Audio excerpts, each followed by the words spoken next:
The NFL playoffs are here. Super Wild Card Weekend is here, and the path to Super Bowl 58 in Las Vegas, Nevada starts this Saturday evening. What is going on, everybody? I am Mac, back with another video. As always, do me a favor, like, comment, subscribe, follow on Instagram, link in the box below. This is my Super Wild Card Weekend picks. For those in my tournament that made the playoffs, congratulations to all you guys out there. Let me just run down how the playoffs work. It pretty much goes as the same as the regular season, but for Wild Card Weekend and especially for the playoffs, locks, upsets, and spreads are very important here. So just remember to have at least one of each. And if you want to change one of your picks, you have to do so by the kickoff of each game. And you may switch a pick with each game up to 2 times. After the second switch, your pick is final. And how it works is that 16 people are in. You got matchups between each opponent. You got matchups between each member. Go look at my Instagram if you are unsure of how it goes. But whoever has the better record between the two, or whoever has more points between the two, moves on. And of course, whoever goes on to win the Super Bowl in my tournament, they actually get a jersey from me of their choice. So let's get on to it. These are my Super Wild Card Weekend picks as I look to advance. You know, I've come up short in my own tournament before, but I'm looking forward to this year as I really do feel like that I can make a strive, and I feel like I have a lot more confidence in my picks. I take some good notes, I look at key matchups, and I feel like I do, have some much more better judgment than I have in previous years. But let's get on to it. These are my Super Wild Card Weekend picks. It all starts off between the Cleveland Browns and the Houston Texans. This will be 4:30 Eastern Time in NRG Stadium. The Browns are the number 5 seed in the AFC, the top wild card. Houston is the number 4 seed, the AFC South champions. And the storylines alone for this game are pretty incredible. Both franchises that were involved in the Deshaun Watson trade here, and a matchup of 2 Coach of the Year candidates between Kevin Stefanski and DeMeco Ryans. So, I mean, that alone is definitely a big storyline for this one. These two met on Christmas Eve in Houston as the Browns came away with a win. A game in which Amari Cooper went off. He had 11 grabs for 265 yards and a couple of touchdown passes. It is worth noting that C.J. Stroud did not play in that Christmas Eve game, but still the Browns, absolutely just dominated on all facets in that game in Houston. But in this one, the Browns are a little bit questionable coming into this one, as I believe Myles Garrett, Ford, Newsome, Thornhill are all questionable for this game. I could be wrong, but I'm just going by what I saw with the injury report. And the Texans, they do have a couple of guys that are questionable as well, with Brown and Woods. I think they're also questionable as well. But the Browns, I mean, they're riding high with Joe Flacco. And if you guys already know, we know the type of QB that Joe Flacco has been in the past when it's come to playoff football. January Joe is his nickname, as the Browns are 4-1 in games where Joe Flacco has started this season for Cleveland. And they are just riding on a lot of confidence and a lot of momentum coming into this one. And the Houston Texans, they've been a great underdog story this year. They've been a very pleasant surprise this year. In my opinion, the biggest surprise team in the NFL this year. I mean, this time last year, you could have penciled in Houston for being the joke of the NFL, and they're division champs now. But there's 2 big things in this game that make me decide who I'm going to go with. The first thing is Cleveland's defense. The Browns are first in total defense this year, while the Texans are 14th in defense. So I think that's a big confidence builder for the Cleveland Browns in this matchup here. And the Texans, they have not done well against top 10 defenses this year. They're 1-5 against top 10 defenses. Now, of course, the playoffs are a completely different animal than the regular season, so anything is possible. But still, with Houston being 1-5 against top 10 defenses, 9-2 against middle of the pack defenses this year, that is a big concerning factor if you're a Houston Texans fan. CJ Stroud's been a magnificent story this season for Houston, but I really don't, but kind of like DeMeco Ryans and pretty much everyone else on that Texans team, this is their first playoff game here, while the Browns, they haven't played a playoff game in 3 years, but the players on the team do have playoff experience, and I think, that's going to favor Cleveland in this matchup here. Generally when it comes to the playoffs, I tend to lean more towards the team that has the more experience. And in this matchup, it is the Cleveland Browns. And the Browns are actually my lock of the week for this matchup here. No, not because I don't think Houston stands a chance. No, not because I don't think Houston can win. This is a different kind of lock for me, okay? As long as you make the playoffs, you always have a chance, let's be real. I know that sounds cliche, and I know that sounds like a defeatist attitude, but this is a different kind of lock. I'm locking up the Browns because I like them defensively, and I like them, I don't like Houston having to go up against the top-ranked defense in the league with a rookie quarterback like that. And you also got to consider Joe Flacco, should the Browns win this game, has a chance to go into Baltimore against his former team in the divisional to face his former team in the playoffs in front of a packed house in Baltimore. I think that's going to give Flacco a lot more build and a lot more drive for this game. Whereas Houston, I really don't know if I can fully trust them. It's like it's their first, a lot of the players on this team, it's their first playoff game. They had a great season. I just think that the clock strikes midnight here on the Texans, and not to take, not knocking at Houston, they had a great season. It's just that, they made the playoffs this year. Now they build off of it. Kind of like the LA Rams back in 2017 when they made the playoffs for the first time under Sean McVay. They lost in the wild card, but then they came back stronger the next year. I think Houston can do that here too. But I am going to go with the Cleveland Browns to get the job done over the Texans. Next up, we got a very interesting game between the Miami Dolphins and the Kansas City Chiefs. Miami is the 6th seed in the AFC. Kansas City is the 3rd seed in the AFC.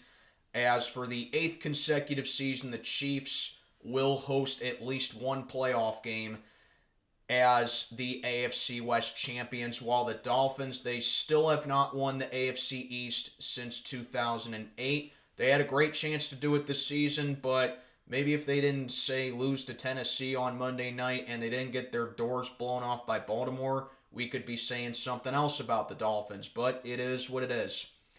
Anyway, there's two factors right off the bat that put Miami at a big disadvantage here. And I'm not normally a guy that says, well, the weather says this and the conditions on the field say that. I'm not that kind of person. I never really was. But the weather forecast at Arrowhead this weekend calls for single digits, and the Dolphins are not used to playing in that type of game. The Dolphins, they play down in Florida. They're used to hot weather. They're used to, being in the sun, which is why I think if the Dolphins were division champs, I think I would have more confidence with them winning a playoff game. Granted, they did hold their own against the Buffalo Bills with their backups in snowy Buffalo last year in the playoffs, but this time feels different as they're going up against Patrick Mahomes at Arrowhead, who has never lost a home regulation playoff game in his career. Both home playoff losses Mahomes has lost have come in overtime. So I think that's a disadvantage for Miami right there. They're not used to playing in the cold. They're acclimated to playing in the hot sun. And these two did play in Germany the last time they played, which neither team really had an advantage because it was on a neutral turf. But the Chiefs did jump out to a big lead early on against the Dolphins, and then Miami came back and they almost won.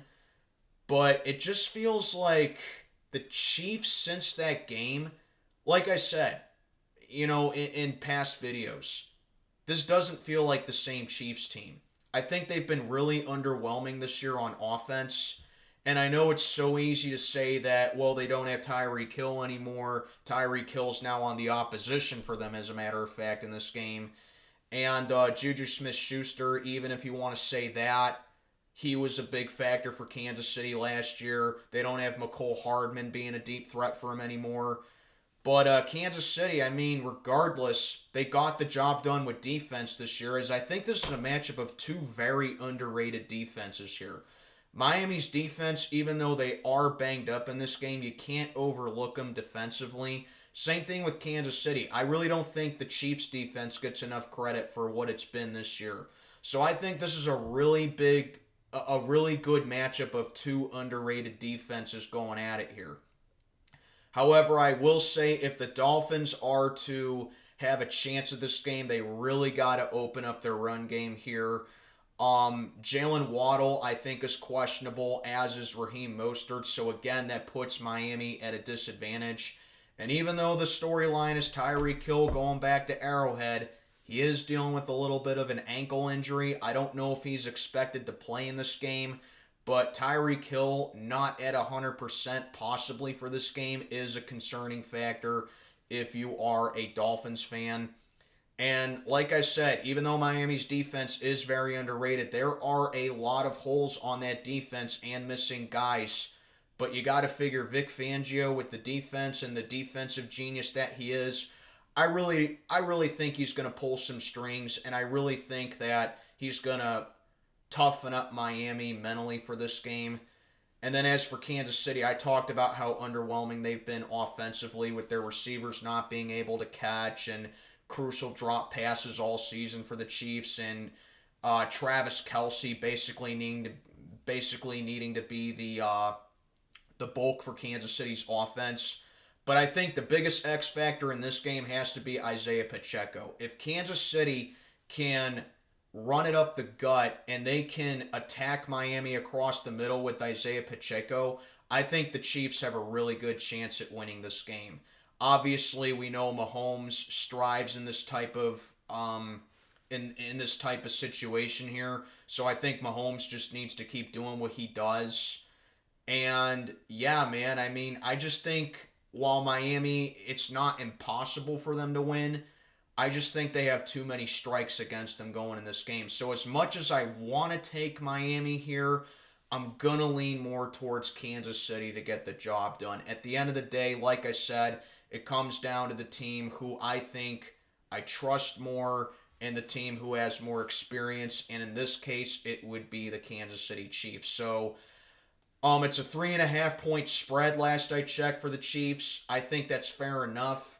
So I am going to go with Kansas City to win a pretty good one over the Dolphins on Saturday night. Ladies and gentlemen, boys and girls, we got my matchup next, as it is the number 7 seed Pittsburgh Steelers taking on the number 2 seed Buffalo Bills in Buffalo. 1 o'clock kickoff time in Buffalo. As you know, you probably saw my pregame video the other day I put out. These two actually have a lot of things in common. They both made changes at offensive coordinator at some point in the season, and they've both looked better offensively since then. They both have defenses that can limit opponents to scoring points, and they both have defenses that are very capable of causing turnovers. So, yeah, this might not be as big of a mismatch as you might think, despite Buffalo being 10-point favorites. I think 10 points is way too much for the Bills. I think there really is value with taking the Steelers with the points here. So, I mean, like I said, these two teams are pretty similar as far as, structure for, well, maybe not structure, but stats for them goes. I think the only thing the Bills have advantage of in this game is that they have more playoff experience. Josh Allen has been in the playoffs almost every year since he's been the Bills' starting quarterback. And now with the firepower that he has on offense, it's very easy to see why Buffalo would be a heavy favorite in this game. But you got to take a look at the Bills. They did slump middle of the season, but kind of like the Ravens, all of Buffalo's losses this season have been by single digits. Where the Steelers this season, they've had plenty of losses where they were by more than double digits. I think Buffalo has the better overall defense, really. They're ninth in total defense. And like I said in my preview, in order for the Steelers to come away and pull off this upset, two big components have to happen. A, you have to run the ball heavily in this matchup because, like I said, I'm not that kind of guy that says the weather this and the weather that. But going up in Buffalo, where it's supposed to be in the single digits in Buffalo in the heavy snow, you got to get that run game involved. Especially feeding the ball to a guy like Najee Harris, because this O-line has definitely stepped up and have been more physical lately and creating holes for Najee Harris. And Najee Harris at the same time, ever since Mason Rudolph has been the starting quarterback for this team, going back to the second Bengals game back in Week 16, this offense really has caught fire for the Steelers. And I think that's something Buffalo just can't overlook. So you definitely got to get the run game involved here. That's number one. Number two, you got to win the turnover battle. But like I said, Buffalo can counteract that real easily because their defense is capable of causing turnovers as well. All right? But here's the thing that a lot of people don't understand. Even though you have to take it with a little bit of grain of salt, because Mason Rudolph has only started in 3 games this season for the Steelers, Mason Rudolph has not thrown an interception, and I think he's only turned the ball over once total. And that was last Saturday, where a strip sack against the Ravens occurred. I think that was, to the best of my memory, the only time Mason Rudolph has turned the ball over, but I argue it shouldn't have even happened because Tomlin does stupid crap like not use all of his timeouts in situational football when the Ravens get the ball to start the second half. That right there, it may seem like a nitpick to all you people down there, but I argue, guess what? It may seem trivial, but you know what? It's the little things in football that win you games, and it's little things that can cost you a game. Thank God it didn't cost us that game. But you're going up against a Buffalo Bills team that has a lot of playoff experience over the past 4 seasons, and you're going up against a healthy Bills team relatively. You cannot make a mental mistake like that. But like I was saying, Mason Rudolph, he's done a real good job with taking care of the ball. He's done a real good job with not turning the ball over. Where Josh Allen, it's a big double-edged sword with him. He does lead the league in touchdowns, but he also is a league leader in turnovers, and he has 18 interceptions on the season. So JPJ and that secondary with Minkah Fitzpatrick and DeMonte Kazee coming back, I think those are big confidence builders for the Steelers in this one.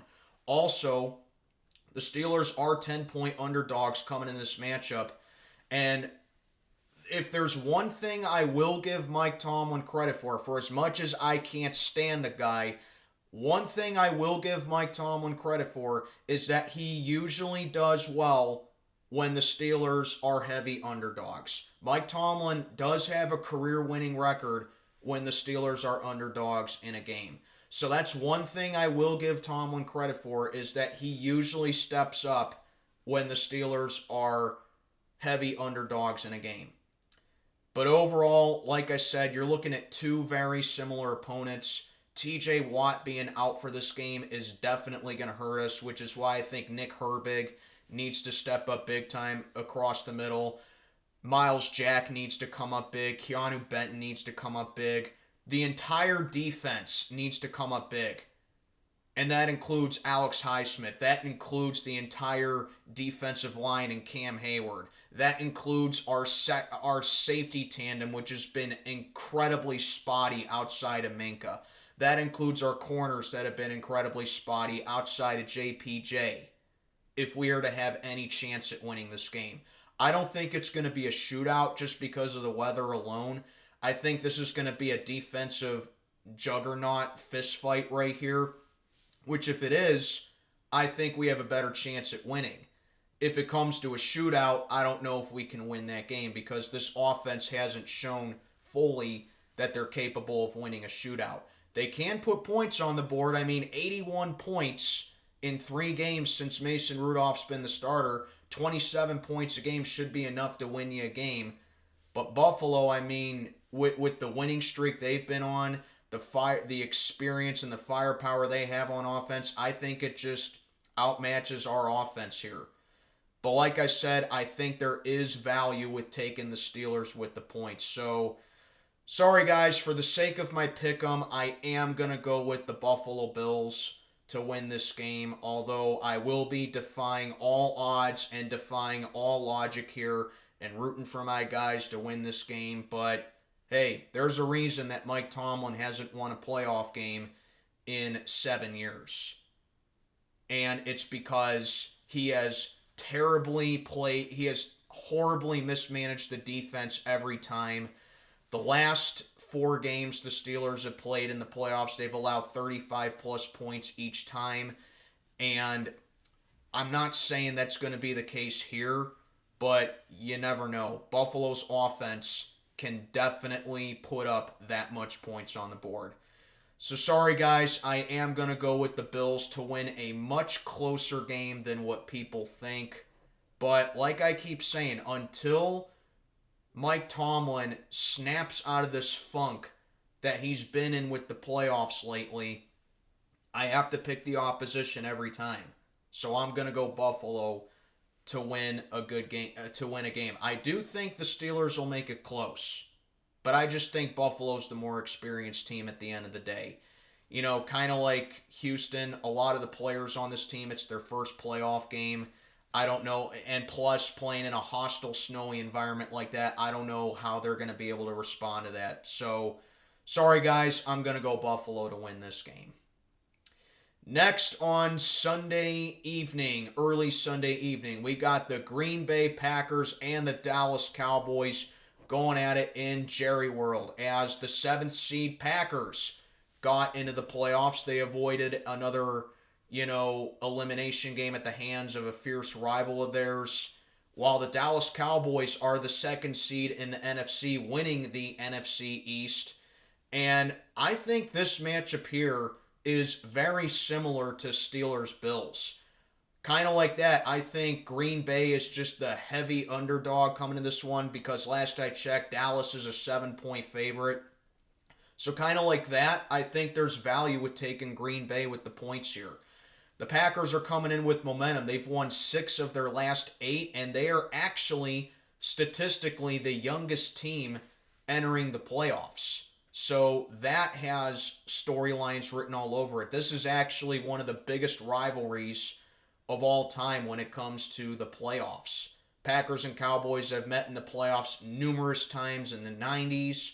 Of course, there was the infamous Dez Bryant no-catch game, back in 2014. And then back in 2016, when the Cowboys were heavy Super Bowl favorites, the Packers went to Dallas and upset the Cowboys. But this time feels different. Aaron Rodgers is not there to haunt the Cowboys anymore, as now it's Jordan Love. And I think that them going down to Dallas, where the Cowboys are undefeated at home and have won 16 straight games at home, that is going to be a very tall order for this young Green Bay team to deal with. But like I said, the Packers are the heavy underdogs, like how we're the heavy underdogs going into Buffalo. So I think there is value with taking Green Bay with the points here. So in order for a team to pull off the upset, I mean, they just got to go out there and just give it their all and leave everything on the field. Less pressure on them, more pressure on the favorites. You know what I mean? So I think that right there says a lot about the resilience that Green Bay has had this season. You know, they got off to a bad start. They got off to a slumpy start. Jordan Love, everyone was denying him, myself included, but he has shown a lot of confidence in this second half. In the second half of the season, Jordan Love, 18 touchdown passes against 1 interception in the second half. So Jordan Love has shown a lot of resilience, and he has a lot of confidence going into this game. It is his first playoff game, but if I got to imagine Jordan Love does feel confident going into this game. The Dallas Cowboys, the story with them has been their defense. The Cowboys have had a fantastic defense all season, but the number one weakness that the Cowboys have had defensively this year is their run defense. And what have the Packers done all season when he's healthy? Aaron Jones has been their biggest asset. So I think for Green Bay to have the best chance at winning here, they got to have Jordan Love break out in this game. They got to assert the run early and often in this one. And I do think that if you make Dak Prescott try to beat you, I really do think that can be an advantage for Green Bay. Because like I said, I normally do favor the more experienced team, but Dak Prescott has shown time and time again that he gets phased when it comes to the playoffs. You know what I mean? Like, there's a reason the Cowboys have not won a divisional round game since 1996. You know, Dak Prescott, he's a very good quarterback. He's had an MVP type season, but I've never really considered him a clutch and elite quarterback, and it's because of games like this. Green Bay's defense has been strong for the most part this season, but they have shown cracks in it as the weeks have gone by, and I really don't know if they're going to be able to maintain the high-end talent that the Cowboys have on defense, because Green Bay themselves, they are short-handed as well. But like I said, the resilience they've shown, the fight that they've shown, it's been nothing short of impressive, and that's why they're here. So honestly, I'm torn with this one, but like I said, two things. I tend to lean more towards the more experienced team, and whenever I'm unsure of who to pick, I go home team. I am going to go with the Dallas Cowboys to win this game, but this is going to be my spread as I'm taking Green Bay to cover. I don't know if the Cowboys will be able to cover the 7, but you know how they've been at home, it is very possible that they could. But like I said with us and the Bills, I think there definitely is value with taking Green Bay with the points. So I'm going to go with Dallas to win a very close one, a very good game, but I'm going to go Green Bay with the points here. 28-24, Cowboys win it to advance to the divisional. Sunday Night Football. I got to give the schedule makers a lot of credit for this one. I personally think this is the best matchup of the weekend. Not because of the storylines, but because of the teams themselves. Los Angeles Rams, Detroit Lions. So Goodell and the schedule makers, got to give you props for this one. Putting this one on Sunday night. Way to go. As the storylines for this one, the Rams, the number 6 seed in the NFC, as they have a lot of momentum coming into this one. Detroit, the number 3 seed in the NFC, first time they will host a playoff game since 1994. How about that? And how about the storylines? Jared Goff of the Lions taking on his former team in the Rams. Matthew Stafford, his former team, coming back to Detroit. And for either team to advance, they got to beat their old team. Another Coach of the Year candidate matchup here between Sean McVay and Dan Campbell. What a game this is going to be, and that's why I personally think this is the best matchup of the weekend. However, I will say this. For as great of a season that the Detroit Lions had, and for as magical of a run that they've had, the Lions in the second half have been very inconsistent to me. I mean, they got off to an 8-2 start, but I think, but I think they have only been 3-6 since then. I believe they finished 11-6 if I'm not mistaken. I'll have to take a look at the record. I might correct myself down in the comments below. But the Lions have been inconsistent in the second half. Say what you want about that Dallas game, but here's and I do agree that it was a BS call on Detroit, but here's the thing. You failed the 2-point conversion twice. At that point, you got to kick the extra point and take your chances in overtime. Okay? That's all there is to it. The Lions defense at times look like they could have been a top 10 defense in the league. And then there are times where they've just given up a ton of yards.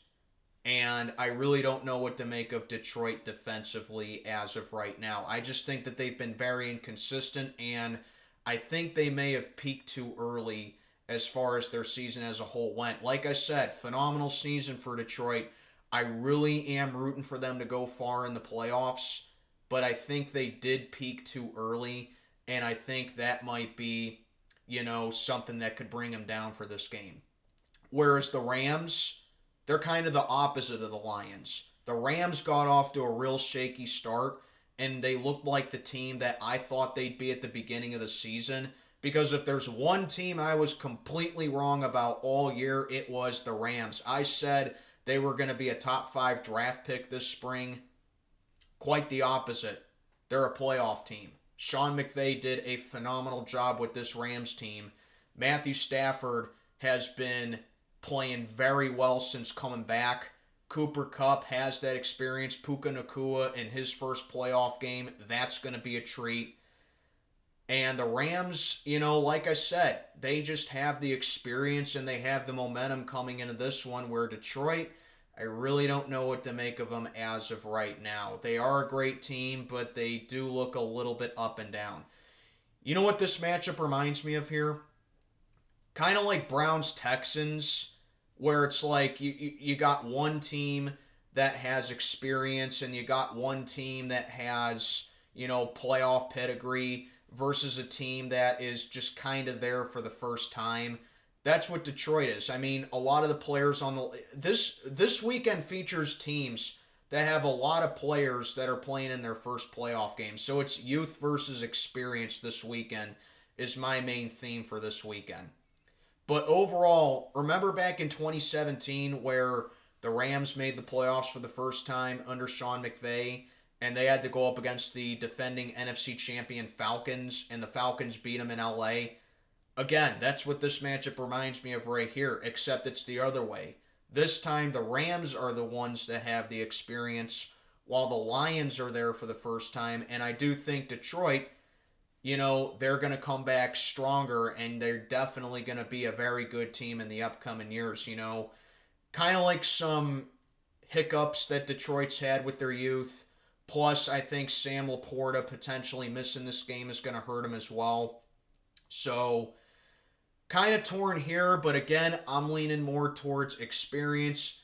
I'm going to take the LA Rams to go to Detroit, win this one over the Lions.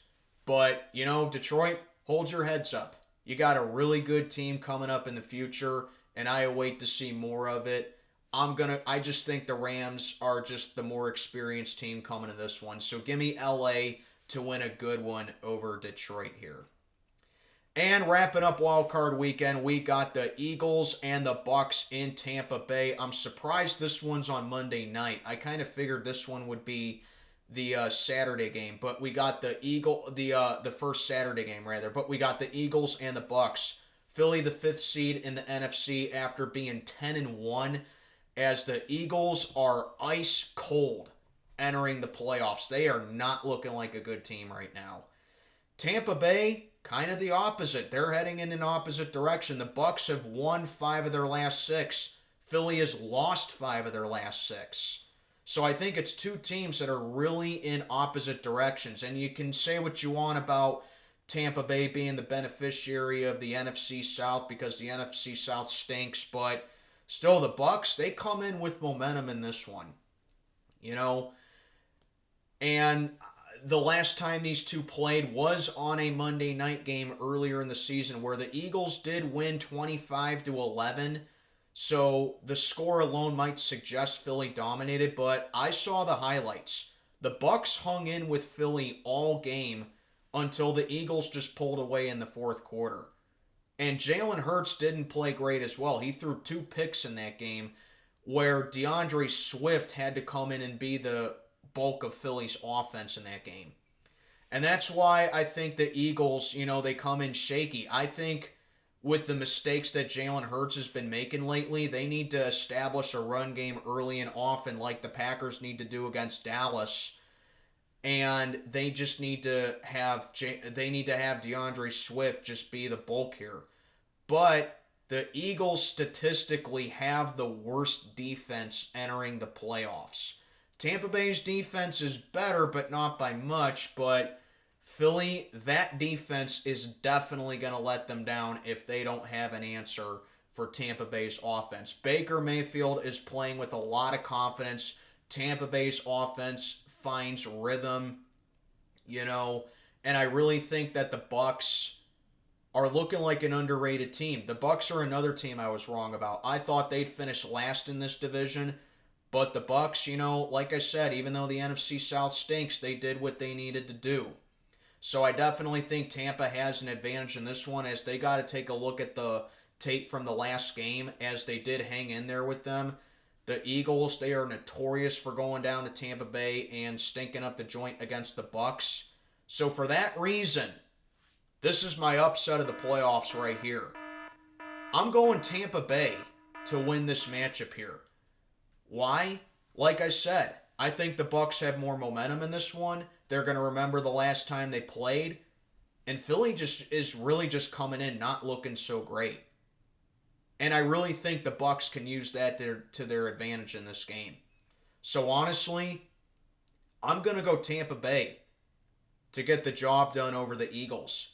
As Eagle fans, I don't know why they want Nick Sirianni gone, but it seems like Nick Sirianni's starting to lose some confidence with Philly, and it's starting to show with the team itself. So yeah, man, give me Tampa Bay to pull off the upset over the Eagles. That'll do it. Those are my Super Wildcard Weekend picks. Tourney members, those are in the playoffs. Let me know what you think down in the comments below. And I am Mac, checking on out for the day. Have a good one, everybody.